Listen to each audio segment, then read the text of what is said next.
Salut à tous et bienvenue dans ce nouveau numéro d'écouter et approuvé par les réacs. Aujourd'hui on va... Je sais, moustache.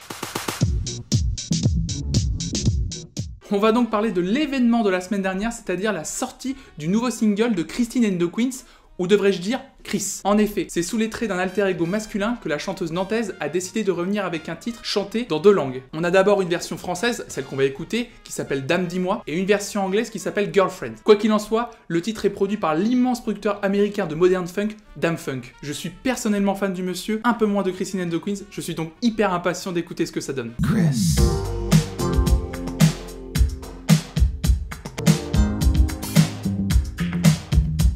Je me fais la nique, les mains dans le blouson de bonté. T'appuies au hasard pour la faire jouir.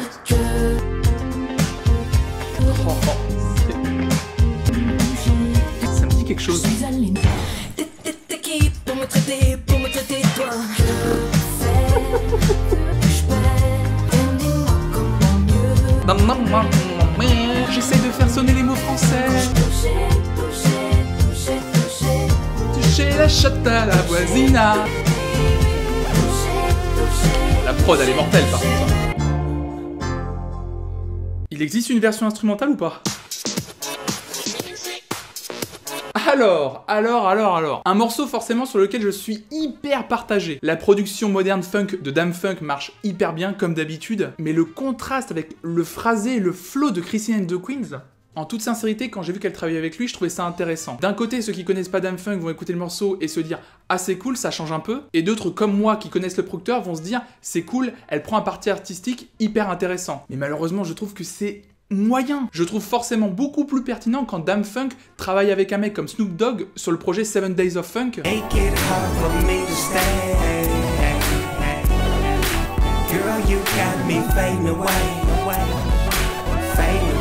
Ou encore, pour prendre cette fois-ci une chanteuse, avec Nigel.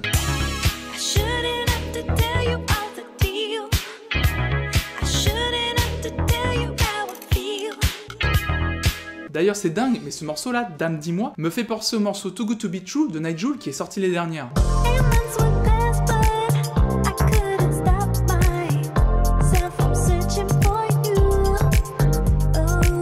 Je n'accuse pas de plagier ici, je trouve du coup que le morceau de Christine and the Queens perd encore plus de son importance. Pour moi, le morceau est à la fois sympatoche, mais malheureusement anecdotique, voire oubliable. Je n'ai pas écouté la version anglaise, mais en tout cas dans cette version française, elle essaye de faire sonner les mots, et ça fonctionne qu'à moitié. D'ailleurs, si une version instrumentale du morceau finit par sortir, je la mettrai volontiers dans la playlist Mon été à Saint-Malo. Parce que cette guitare funk, ces synthés West Coast, c'est hyper cool. Il y a donc un vrai parti pris artistique, mais aucune prise de risque. Ça sera tout pour ce nouveau morceau de Christine and the Queens. Donnez votre avis dans les commentaires. Quant à nous, vous et moi, on se donne rendez-vous la semaine prochaine pour un nouveau numéro d'écouter et approuvé par la réac. D'ici là, écoutez toujours et encore plus de musique. Ciao!